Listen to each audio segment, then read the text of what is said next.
मुश्किल एहराम जुनून के नेक्स्ट आने वाले एपिसोड में आप देखने जा रहे हैं कि सजीला को उसकी माँ समझाने की कोशिश करती है कि तुम अभी शानी को कॉल करोगी और उससे माफ़ी मांगोगी। ये बात सुनकर सजीला कहती है कि मैंने जब कोई गलती ही नहीं की तो शानी से किस बात की माफ़ी मांगो। ये बात सुनकर सजीला को उसकी माँ कहती है कि तुम बहुत बड़ी गलती कर चुकी हो और मज़ीद भी कर रही हो। शानी तुमसे बेइंतहा मोहब्बत करता है और जो तुम चाहती हो ऐसा कभी भी वो नहीं करेगा। तुम्हें सिर्फ और सिर्फ वो घर और गाड़ी नजर आ रही है। तुम शानी को खो बैठोगी।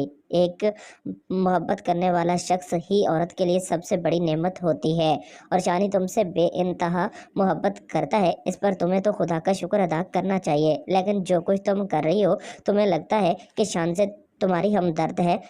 कभी भी ऐसा नहीं हो सकता। अगर शानी को भी शानजे से मोहब्बत हो गई और वो तुम्हें छोड़कर चला गया तो तुम्हारा क्या बनेगा? ये दौलत ही सब कुछ नहीं होती। शानजे की तमाम चीज़ें वापस कर दो और खुदा के लिए शानी को अब मजीद परेशान न करो। ये बात सुनकर सजेला कहती है कि नहीं, मैं अब शानजे से वादा कर चुकी हूँ।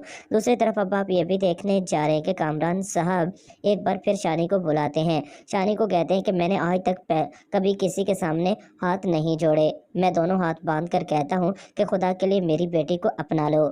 शानजे तुम्हारे बगैर नहीं रह सकती। शानजे तुमसे बेइंतहा मोहब्बत करती है। खुदा के लिए मेरी बात मान लो। ये बात सुनकर शानी कहता है कि भीख में मोहब्बत नहीं मिलती और ना ही मैं ऐसा कुछ चाहता हूँ। मैं शानजे के साथ कभी भी खुश नहीं रह सकता।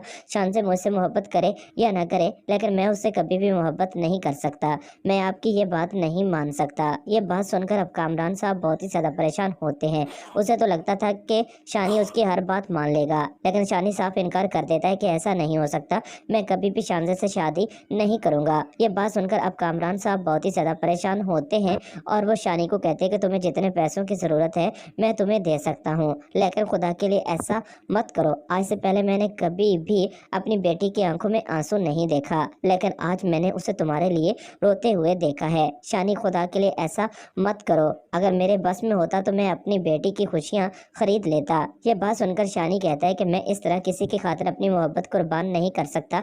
मैं कभी भी ऐसा नहीं कर सकता। दूसरी तरफ अब आप ये भी देखने जा रहे हैं कि एक बार फिर सामिया बेगम अपनी बेटी को समझाने की कोशिश करती है कि तुम्हारे बाबा और तुमने हर मुमकिन कोशिश करके देख ली है। जो तुम्हें लगता है कि शानी तुम्हारा होगा, ऐसा शायद कभी भी नहीं हो सकता। अब भी वक्त है, तुम अपनी जिंदगी में आगे बढ़ो। खुदा के लिए अपने आप पर रहम खाओ। शानी जब तुमसे मोहब्बत ही नहीं करता तो उसकी खातिर तुम अपनी जिंदगी क्यों बर्बाद कर रही हो? यह बात सुनकर एक बार फिर सामिया बेगम को शानजे कहती है कि मैं आपको कह रही हूँ कि शानी मुझसे मोहब्बत जरूर करेगा। मैं शानी के पास कोई और ऑप्शन भी नहीं छोड़ूंगी। उसे मेरे पास लौट कर आना होगा। सामिया कहती है कि जबरदस्ती किसी को हासिल नहीं किया जा सकता। वो इंसान है, कोई खिलौना नहीं जिसे तुम खरीद पाओगे। जो तुम चाहती हो शायद वो कभी भी नहीं हो सकता। शानी कभी भी तुम्हारा नहीं हो सकता। इस ख्याल को अपने दिलो दिमाग से जितनी जल्दी तुम निकाल दोगी वही तुम्हारे लिए बेहतर होगा। ये सब कुछ आप आने वाले एपिसोड में देखने जा रहे हैं। दोस्तों, चैनल को सब्सक्राइब कर लें ताकि हर आने वाली वीडियो सबसे पहले आप तक पहुंच सके। शुक्रिया। अल्लाह हाफिज़। अपना ख्याल रखें।